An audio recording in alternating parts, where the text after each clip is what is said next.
Hello everyone, physics के फंडे में आपका स्वागत है। तो कैसे हैं आप लोग? मैं विनस जैन आपके लिए जेई मींस 2026 पीवाईक्यू सेशन में आज एनएलएम टॉपिक लेंगे, न्यूटन्स लॉज ऑफ मोशन। चलो तो देखते हैं पहला सवाल। जेई 2026 सेशन 1 21 जनवरी को जो पेपर हुआ था, मॉर्निंग शिफ्ट में आया था। क्या है question? A 4 kg mass moves under the influence of a force 4t cube I cap minus 3t j cap Newton, where t is in seconds. If mass starts from origin at t equal to 0, the position and velocity vector after t equal to 2 seconds will be. बहुत ज़्यादा simple सवाल है। देखिए force दे रखा है मुझे, so force कितना है? 4t क्यूब आई कैप माइनस 3t जे कैप, राइट? अब फोर्स बाय मास कर दूंगा तो मेरे पास एक्सेलरेशन आ जाएगा। सो ये फोर्स वेक्टर फॉर्मेट में है, डिवाइडेड बाय 4 कर दीजिए, you will get T cube I cap minus 3/4 T J cap.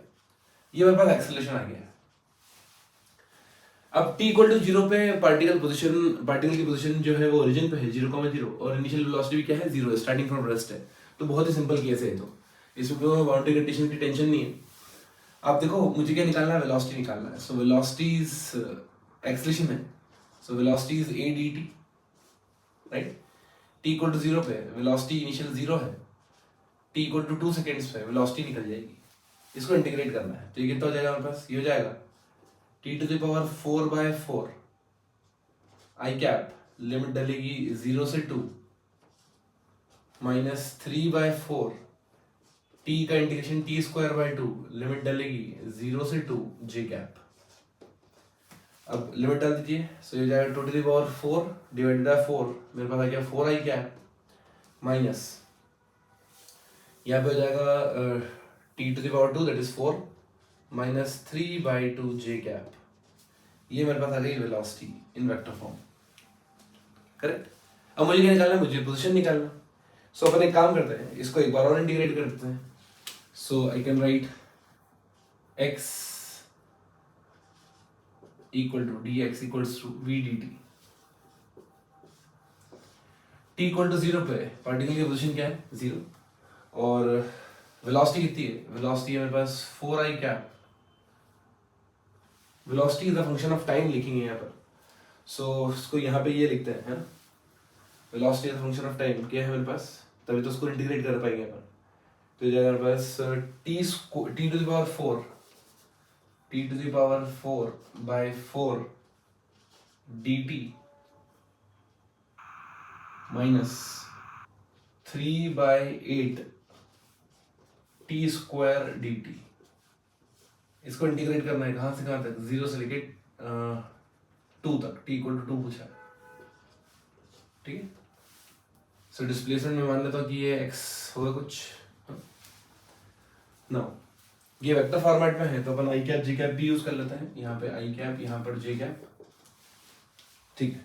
So basically यहाँ मेरे पास कितना हो जाएगा? अभी ये मेरे पास आर वेक्टर आ जाएगा, फाइनल पोजीशन वेक्टर, करेक्ट? तो उसको x ना लिखते हुए अगर मैं r लिख देता तो भी कोई दिक्कत वाली बात नहीं थी। नेट डिस्प्लेसमेंट बता रहा है आपको। सो इनिशियल पोजीशन ये dr ले लेते हैं और ये अपना r वेक्टर हो जाएगा, r फाइनल, ठीक है? सो ये कितना हो गया? इसको फिर इंटीग्रेट करेंगे, t टू द पावर 4 है ये, ठीक है? ये हो जाएगा t टू द पावर 5/5 और 5 × 4 20, लिमिट डालेगी 0 से लेकर 2 तक, तो 2 टू द पावर 5 ये तो 32 हो गया, 32/20 आई कैप माइनस 3/8 इसका इंटीग्रेशन t³ 3 j कैप, और ये आई कैप से हो जाएगा मेरे पास 3 घड़िया 2 डालेंगे तो कितना आ जाएगा मेरे पास? 1, ठीक है? इसको चाहो तो आप काट भी सकते हो, 4 से काट दो तो ये हो जाएगा 5 और 8, 8/5 i cap minus j cap. This will give you the final position vector, है ना? एक्चुअली मेरा डिस्प्लेसमेंट है लेकिन इनिशियल पोजीशन मुझे दे रखा है ओरिजिन, तो ये मेरा क्या हो जाएगा? फाइनल पोजीशन वेक्टर हो जाएगा, करेक्ट? चलिए आइए देखते हैं अगला सवाल।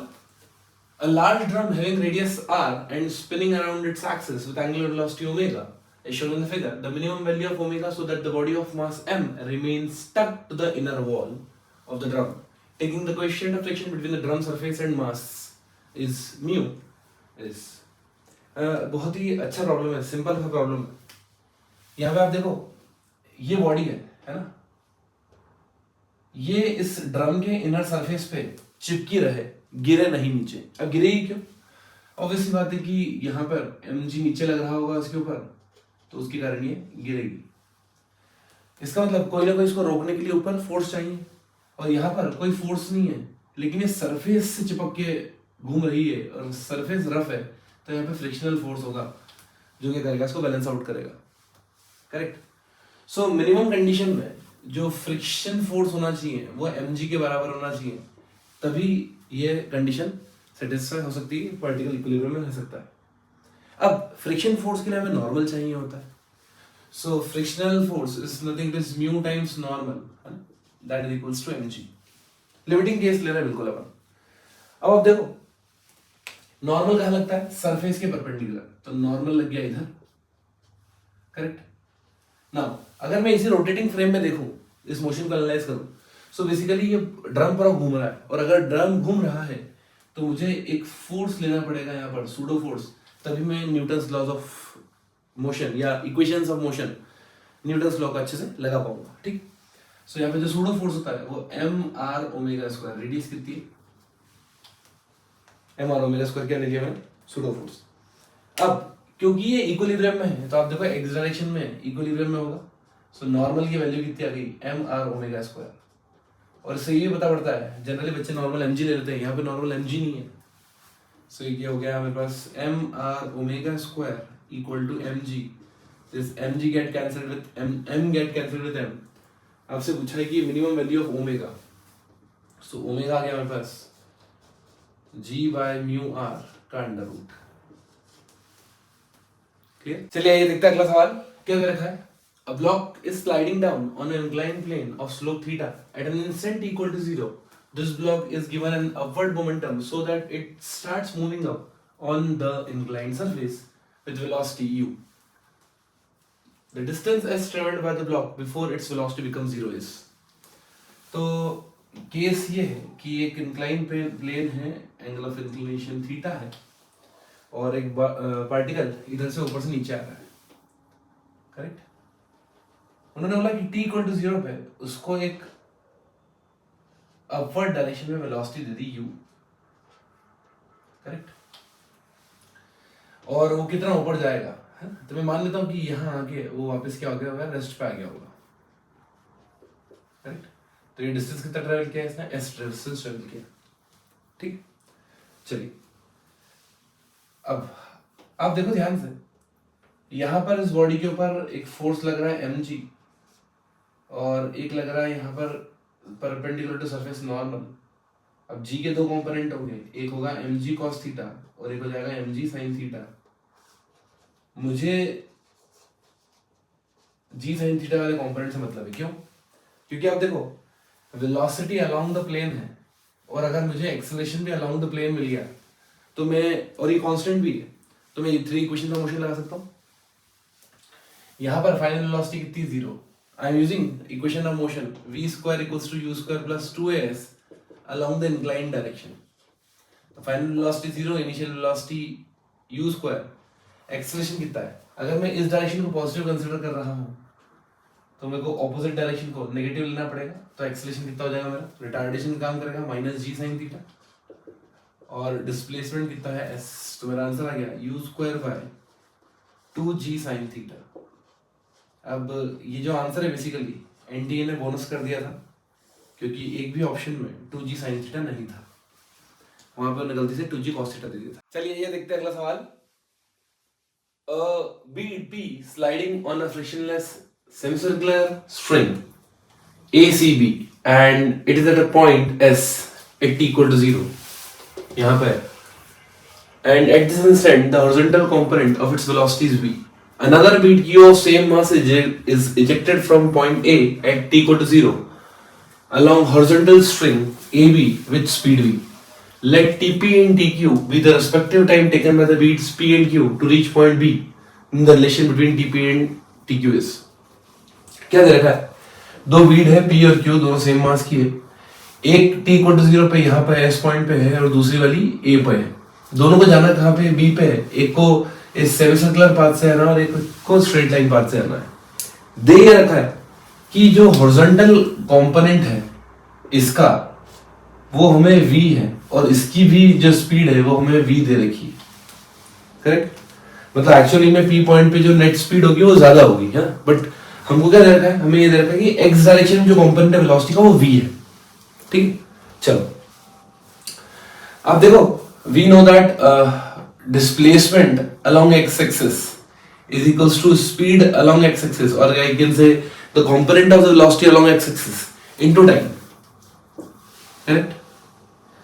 अच्छा, अब आपको ये दिख रहा है कि दोनों का जो वेलोसिटी है x डायरेक्शन में वो क्या है? सेम है.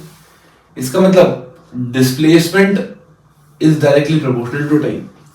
और डिस्प्लेसमेंट भी कौन सा? x डायरेक्शन का डिस्प्लेसमेंट. करेक्ट? क्योंकि हम यहाँ पे x डायरेक्शन की वेलोसिटी कंपेयर कर रहे हैं. तो यहाँ पे बहुत क्लियरली मुझे समझ में आ रहा है कि A पॉइंट और B पॉइंट के बीच में अगर मैं x डायरेक्शन में डिस्प्लेसमेंट देखूं तो वो कितना है? डायमीटर के बराबर. बट अगर मैं S पॉइंट को कंसीडर करता हूं और फिर B तक का हॉरिजॉन्टल डिस्प्लेसमेंट देख रहा हूं तो मुझे दिख रहा है कि ये तो कम है. Correct? So displacement in the x direction q का ज्यादा है और अगर डिस्प्लेसमेंट ज्यादा है तो डेफिनेटली टाइम भी q को ज्यादा लगेगा. तो correct answer is B option. तो आइए देखते हैं अगला सवाल. A spring of force constant 15 Newton per meter is cut into two pieces. If the ratio of their length is 1:3, then the force constant of a smaller piece is in Newton per meter. तो यहां पर हमें force constant पूछा है. अब आप देखो, जब भी स्प्रिंग का क्वेश्चन आए तो स्प्रिंग के लिए एक प्रिंसिपल होता है सिंपल सा कि अगर इसकी स्प्रिंग कांस्टेंट k है और इसकी लेंथ l है तो जो k इंटू एल वो हमेशा क्या हो जाएगा? कांस्टेंट हो जाएगा. खुद की लेंथ और खुद का स्प्रिंग कांस्टेंट क्या होता है? कांस्टेंट. ठीक है, ये रूल है, ऐसा समझ लो आप. अब क्या किया मैंने? इसको दो पार्ट में कट कर दिया और वो रेशियो है 1:3. मतलब अगर मैं इसकी लेंथ x मान लूं तो इसकी लेंथ 3x हो जाएगी. तो ये जो बड़ी वाली स्प्रिंग है इसकी लेंथ मतलब ओरिजिनल स्प्रिंग की लेंथ क्या है? टोटल 4x मेरे हिसाब से. करेक्ट? अब वी नो दैट अगर मैं इसका स्प्रिंग कांस्टेंट k1 मानूं, इसका स्प्रिंग कांस्टेंट k2 मानूं, सो k1 रूल क्या बोलता है? k1 into x is equals to k2 into 3x is equals to ये जो मेरी मेन स्प्रिंग है इसका spring constant k into 4x. अब मुझे छोटी वाली का पूछा है तो आप इन दोनों को कंपेयर कर दो. So k1 is equals to 4k आ जाएगा, x कट जाएगा, k की वैल्यू 15 गिवन है क्वेश्चन में. इसका मतलब हमारा जो k आ गया स्मॉलर स्प्रिंग का वो हो गया 60 न्यूटन पर मीटर. चलिए ये देखते हैं अगला सवाल. In the given figure, block A, B, C are having weight. They weigh 4 kg, 6 kg and 8 kg. Mass दे रखा है basically. The coefficient of sliding friction between any two surfaces is 0.5. The force required to slide block with constant speed is.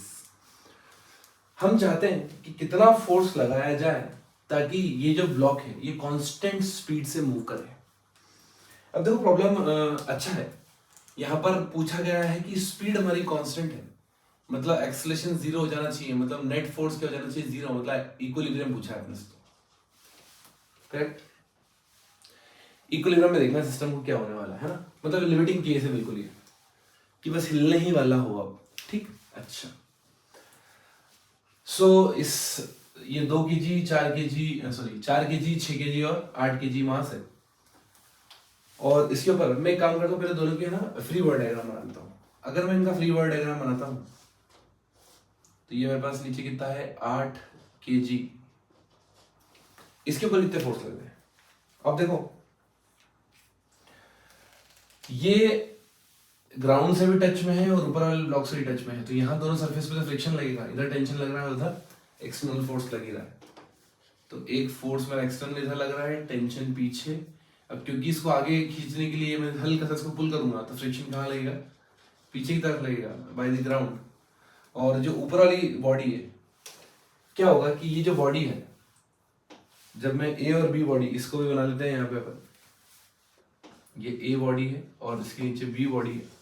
जब इसको अपन पुल करेंगे तो इस body के ऊपर friction कहाँ लगेगा, पीछे। तो उसका जो रीस्टोरिंग फ्रिक्शन होगा, मतलब रिएक्शन पेयर है ना, रीस्टोरिंग की जगह रिएक्शन पेयर बोलना चाहिए, तो रिएक्शन पेयर लगेगा वो इधर लगेगा। ठीक, ये F1 बोलते हैं, इसको F1 बोल देते हैं। अब आप देखो, यहाँ पर टेंशन लग रहा है T और एक फ्रिक्शन लग रहा है F1। ठीक है, इसके साथ साथ ये जो बॉडी है, करेक्ट, ये बॉडी जैसे ही ये सेकंड नीचे वाली बॉडी मूव करेगी, ये बॉडी भी साथ में चलेगी, इसको लेके कौन जाएगा, फ्रिक्शन लेके जाएगा। तो इसके ऊपर बॉडी फ्रिक्शन कहाँ लगेगी, पीछे की तरफ, करेक्ट। सो इसको F2 बोल देता है ना, ये F2 बेसिकली ये आता फ्रिक्शन। अब ध्यान से देखो, फ्रिक्शन नॉर्मल पे डिपेंड करता है, दिस इज वेरी इंपॉर्टेंट है ना, फ्रिक्शन नॉर्मल पे डिपेंड करता है। तो ये जो F2 है ये किस पे डिपेंड करेगा, इसके मास पे। तो कितना है 4G, ये जाएगा हमारे पास 0.5 इंटू mg, m कितना है 4 into 10, acceleration due to gravity अपना 10 लेके चलना। यहाँ पे F1 कितना है, ये इसका फ्रिक्शनल फोर्स। अब ये यहाँ पर नॉर्मल इन दोनों के कारण आएगा, तो मास कितना लेंगे अपन, टोटल 10, जगह 10 इंटू 10। ठीक है, और कुछ भी नहीं। सो ये कितना हो गया 20 plus 50 that is 70 newton equal to tension. तो टेंशन कितना आ गया, 70 आ गया। चलो अब यहाँ चलता है, मुझे पता है कि ये F1 50 है, तो ये रिएक्शन पेयर है, ये 50 न्यूटन होगा। ठीक है, ऊपर वाली बॉडी पे अगर राइट में लग रहा है तो नीचे वाली बॉडी पे लेफ्ट में, और ऊपर वाली बॉडी पे लेफ्ट में लग रहा है तो नीचे वाली बॉडी पे राइट में। ठीक, यहाँ पे आप देखो ये F बाय द ग्राउंड है। अब यहाँ पे क्या होगा, ग्राउंड पे क्या तीनों का नॉर्मल लेना पड़ेगा, ए बी सी का। तो फ्रिक्शनल फोर्स कितना गया, फ्रिक्शनल फोर्स आ गया हमारे पास mu into total normal is 18, mass लेना पड़ेगा 18 into g, so it is 90, 18 into 5 90। और हमें अब निकालना है कि एक्सटर्नल फोर्स कितना लगा है। तो external force basically F should be equal to F1 plus tension plus 90 that is Fg। ये हो गया हमारे पास 120 plus 90 210 newton. This force must be applied ताकि ये जो बॉडी है कांस्टेंट स्पीड से मूव कर सके, नेट फोर्स 0 हो जाए। चलिए आइए देखते हैं अगला सवाल। A flexible chain of mass m hangs between two fixed points at the same level. The inclination of chain with the horizontal at the 2 points of support is 30 degree. Considering the equilibrium of each half of the chain, the tension of the chain at lowest point will be. अब देखो, हमें दे रखा है कि ये chain है, इस तरह से हैंग कर रखी है हमने, है ना, और इस चेन का पूरा मास है, बेसिकली कुछ मास है। एक चीज ये दे रखी है मुझे कि हॉरिजॉन्टल से ये जो एंगल बन रहा है ये कितना बन रहा है, एंड पे 30 डिग्री बन रहा है। ठीक है, चलो अब उन्हें ये भी बोला है कि अपने को लोएस्ट पॉइंट पे टेंशन निकालना है। मैं मान लेता हूँ कि यहाँ पे जो लोएस्ट पॉइंट है इसके ऊपर टेंशन कितना होगा, कुछ T0 बोल देता है, और यहाँ पे टेंशन कुछ T बोल देता है। ठीक है, दोनों पॉइंट पे अलग अलग टेंशन है। ऑब्वियसली बात है कि यहाँ से यहाँ तक मास जो है वो यूनिफॉर्मली डिस्ट्रीब्यूटेड है ना, वेरी कर रहा है। अच्छा, इन्होंने एक चीज और लिखी कि you have to consider the equilibrium of each half, दोनों हाफ का इक्विलिब्रियम को कंसीडर करना है। ठीक है, तो मैं काम करता हूँ, इसको हाफ बना लेता हूँ, राइट। अगर मैं इसको हाफ बना लिया तो बेसिकली आपको दिख रहा है यहाँ पे जो टेंशन है वो कुछ इस दिशा में होगा, T0 है। mg जो भी फोर्स होगा विस्कल है, इसका जो ग्रेविटी का फोर्स होगा वो नीचे की तरफ लगेगा, और मास कितना है इसका, आधा मास है, टोटल मास m था तो आधा मास mg/2। और यहाँ पर जो टेंशन है वो इस तरह से लग रहा है कि ये टेंशन अलोंग द चेन, इसके दो कंपोनेंट होंगे, एक होगा t cos 30 and one component will be t sin 30। अब सिस्टम इक्विलिब्रियम में है, बस आपको नेट फोर्स बराबर करना है। वर्टिकल डायरेक्शन में लिखता हूं मैं, तो t sin 30 कितना हो रहा है मेरे पास, t sin 30 is equals to mg/2। So t की वैल्यू कितनी आ रही है मेरे पास, mg आ रही है, बट हमें t नहीं चाहिए, हमें t नॉट चाहिए। हॉरिजॉन्टल डायरेक्शन में इक्विलिब्रियम देखो, so t cos 30 is equals to t not.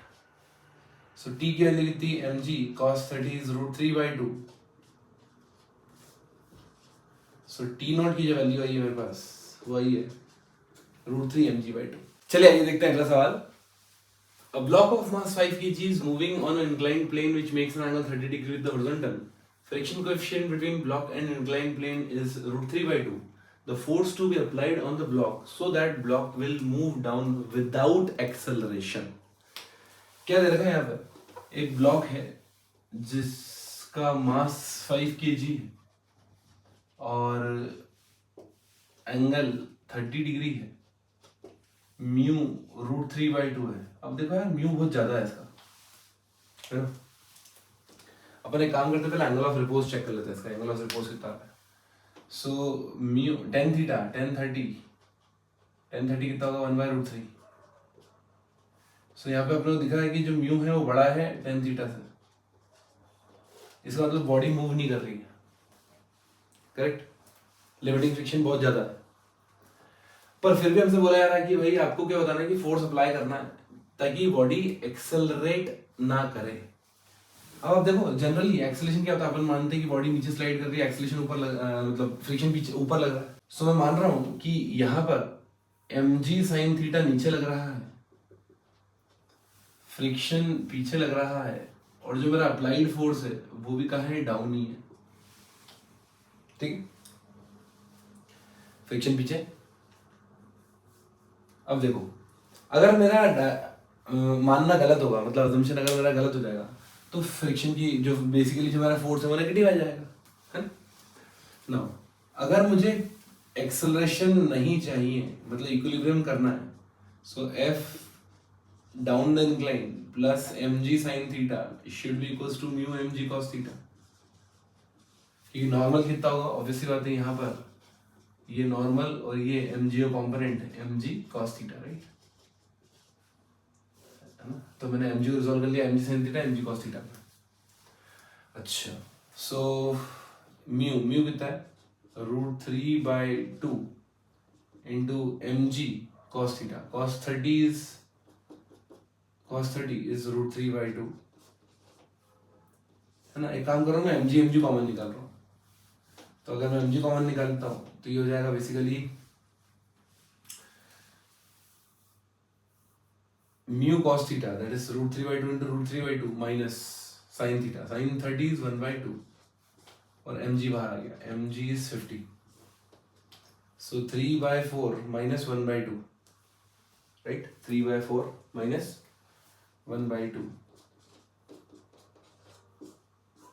तो ये कितना हो गया, 0.75 में से आधा गया, 1/4 बचा है, ठीक, 1/4 इंटू 50। देखो मेरा आंसर पॉजिटिव आ रहा है, इसका मतलब जो मैंने माना है वो एकदम सही है, 12.5 Newton is the correct answer, ठीक है। अगर आप फोर्स की डायरेक्शन ऊपर मान लेते तो आपका आंसर -12.5 न्यूटन आता। चलिए आइए देखते हैं अगला सवाल। A particle of mass m falls from rest through a relative medium having a resistive force F equals to minus kV, where v is the velocity of the particle and k is a constant. Which of the following represents velocity versus time? So v versus t का हमें graph पता करना है, इसका मतलब मुझे velocity versus time की equation पता होना चाहिए, करेक्ट। अब देखो स्टार्टिंग फ्रॉम रेस्ट से स्टार्ट कर रहा है, मतलब t इक्वल टू 0 पे वेलोसिटी क्या है, 0 है, और फ्री फॉल कर रहा है, लेकिन दिक्कत ये है कि रेजिस्टिव मीडियम, रेजिस्टिव फोर्स भी लग रहा है उसके ऊपर, ठीक है, तो नीचे गिर रहा है वो, लेकिन रेजिस्टिव फोर्स कर रहा है। तो यहाँ पर अगर मैं बॉडी का डायग्राम बनाऊं तो एक mg लग रहा है और एक kv लग रहा है, और नेट एक्सेलरेशन नीचे की तरफ है। So I can write this acceleration to be mg minus kv by m, right, mg minus kv by m। अब ये एक्सेलरेशन है, बेसिकली एक्सेलरेशन क्या है, dv by dt। so dv by dt equals to mg minus kv by m। अब अपन इसको ऐसे भी लिख सकते हैं g minus kv by m, but ठीक है g minus k by m into v, right, इस तरह से भी लिखा जा सकता है इसको। नाउ अभी के लिए इसको ऐसे रख देते हैं अपन, mg minus kv by m। अब मुझे वेलोसिटी से फंक्शन ऑफ टाइम t चाहिए, राइट, तो एक काम करते हैं, वेलोसिटी v वाला फंक्शन एक तरफ ले आते हैं। सो mg minus kv इधर आ जाएगा और dt by m इधर आ जाएगा। इसको इंटीग्रेट कर देंगे, t इक्वल टू 0 पे वेलोसिटी 0 थी, t इक्वल टू t पर वेलोसिटी कितनी हो जाएगी मेरे पास, t इक्वल टू t पर वेलोसिटी कितनी हो जाएगी, v हो जाएगी, करेक्ट। नाउ इसको m तो कांस्टेंट है, बाहर आ जाएगा, इंटीग्रेशन dt का t हो जाएगा, तो ये तो हो गया मेरे पास t बाय m। यहाँ पे क्या ये 1/x dx अपॉन x वाला फॉर्मेट है, that is ln mg minus kv, but यहाँ पे हमको चेयर रूल लगाना पड़ेगा। सो इस पूरी इक्वेशन को डिफरेंशिएट करो v के रेस्पेक्ट से और डिवाइड कर दो, तो यहाँ पे क्या बचेगा, माइनस k बच जाएगा, राइट, ठीक है, और लिमिट डलेगी 0 से लेकर v तक, इसको उधर ले आते। सो ln mg माइनस kv, ठीक है, v की जगह क्या डाला मैंने, v डाला, upper limit minus lower limit ln mg, v तो 0 हो जाएगा क्योंकि kv 0 हो गया, equal to minus kt by m, log m minus log n, it is ln mg minus kv by m g equals to minus kt by m। अब मुझे velocity function of time t चाहिए, right, so एक काम करते हैं अपन, log को उधर ले आता है, तो हो जाएगा mg minus kv upon mg is equals to e to the power minus kt by m, right. चलिए तो कितना हो जाएगा ये 1 minus kv upon mg, kv upon mg equal to e to the power minus kt by m। इसको इधर ले जाओ, उसको इधर ले जाओ, 1 minus e to the power minus kt by m equal to kv upon mg। मैं अगर mg का मल्टीप्लाई कर दूं इधर और k नीचे ले जाऊं तो कितना हो जाएगा, mg by k 1 minus e to the power minus kt by m। अब आप देखो t इक्वल टू 0 पे वेलोसिटी कितनी हो गई, 0, मतलब ग्राफ स्टार्ट होना चाहिए 0 से, करेक्ट, और दूसरा ये एक्सपोनेंशियल ग्राफ होना चाहिए, तो स्ट्रेट लाइन वगैरह तो कुछ आ ही नहीं सकता। अब t इक्वल टू जैसे इन्फिनिटी डालूंगा मैं, तो ये कितना हो गया, ये हो गया mg बाय और ये हमें ये भी दिख रहा है कि एक्सपोनेंशियली क्या कर रहा है, एक्सपोनेंशियली बढ़ रहा है, बट ये इनफाइनाइट टाइम तक ऐसा नहीं होगा कि बढ़ते ही जा रहा है, क्योंकि जब t इक्वल टू इन्फिनिटी डालेंगे तो ये पूरी टर्म कितनी हो गई, 0, तो ये हो गया mg बाई k, मतलब कांस्टेंट वैल्यू हो जाएगी। तो यहाँ पे आपको दिख रहा है कि ये बढ़ते ही जा रहा है, लेकिन यहाँ पे अपने को दिख रहा है कि ये बढ़ते आ रहा है, पर t इक्वल टू इन्फिनिटी पे क्या कर रहा है, कांस्टेंट वैल्यू को रीच कर रहा है। So the correct answer is option B. चलिए आइए देखते हैं अगला सवाल। A small block of mass m slides down from the top of a frictionless inclined surface while inclined plane is moving towards left with constant acceleration a naught। So ये basically inclined plane है, inclination theta दे रखा है और ये खुद ही acceleration a naught से इधर move कर रहा है, और यहाँ पे एक ब्लॉक रखा हुआ है, बेस की लेंथ l दे रखी है, the angle between the inclined plane is theta and its base length is l, assuming that initially block is at the top of the inclined plane, the time it takes to reach the lowest point। so यहाँ से start कर रहा है वो, है ना, slide होता होता नीचे कितनी देर में आ जाएगा, करेक्ट। सो आपको पता है जब भी सिस्टम एक्सेलरेट वगैरह करे तो आप उसी फ्रेम में सॉल्व कर लो इसको, तो हम क्या करते हैं, इंक्लाइन के ऊपर बैठ जाते हैं, तो हमारी फ्रेम जो हो जाएगी वो एक्सेलरेटेड फ्रेम हो जाएगी, राइट, नॉन इनर्शियल फ्रेम हो जाएगी। और नॉन इनर्शियल फ्रेम में अगर मुझे सारे न्यूटन्स लॉ लगाना है तो मुझे एक सूडो फोर्स लेना पड़ता है, ठीक है, और सूडो फोर्स क्या होता है, मास खुद का और एक्सेलरेशन सिस्टम का और डायरेक्शन ऑपोजिट। सो अगर मैं इस पॉइंट पे देखूं तो कितने फोर्स लग रहे हैं, एक लग रहा है मेरे पास सूडो फोर्स ma0 इधर की तरफ, एक लग रहा है mg, इसके दो कंपोनेंट है basically, mg cos theta mg sin theta, एक लग रहा है नॉर्मल, राइट। और देखो जो मोशन हो रहा है वो अलोंग द प्लेन हो रहा है, तो मैं एक काम करता हूँ, ये जो सूडो फोर्स है इसके भी दो कंपोनेंट कर लेता हूँ। सो ये एंगल अगर थीटा है तो ये थीटा हो जाएगा मेरे पास, ये हो जाएगा ma0 cos theta and this will be ma0 sin theta. इसका मुझे कोई काम नहीं है, ठीक है, वो सिर्फ नॉर्मल की वैल्यू बढ़ा रहा है और कुछ नहीं कर रहा है। क्यों? क्योंकि हमें तो कितना डिस्टेंस ट्रेवल करना है, हमें डिस्टेंस ट्रेवल करना है लेट्स से s। तो अगर मुझे इस डायरेक्शन में एक्सेलरेशन निकाल लिया मैंने तो मेरा काम हो गया। तो अपन तो नेट एक्सेलरेशन निकालते हैं, कितना लग रहा है इधर।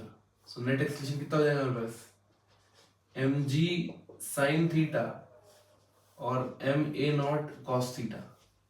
सो net acceleration down the plane आ गया मेरे पास mg sin theta minus ma0 cos theta divided by mass, right.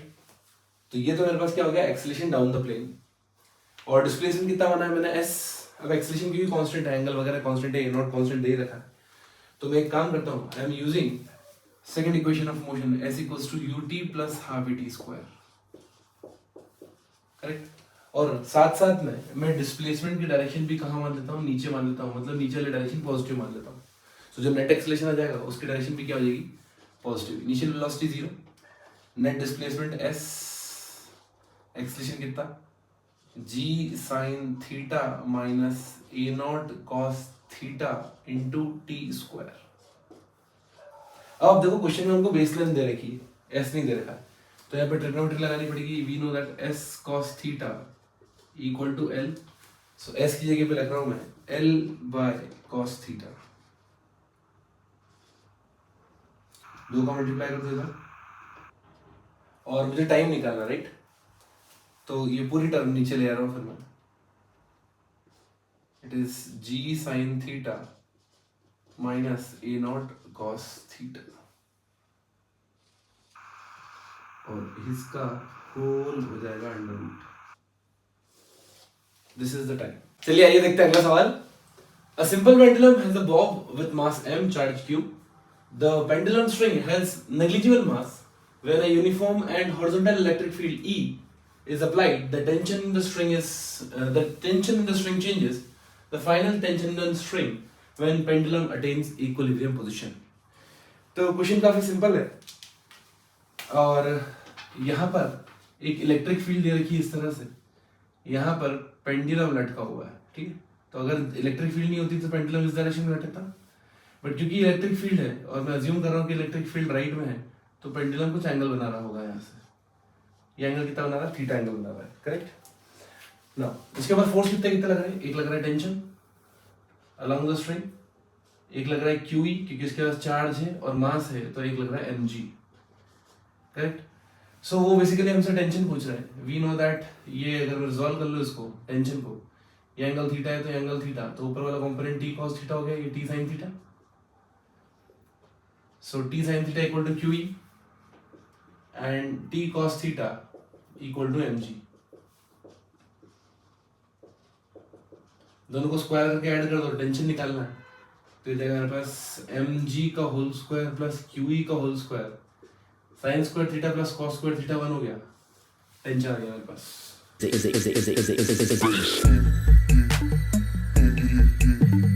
Physics के फंडे,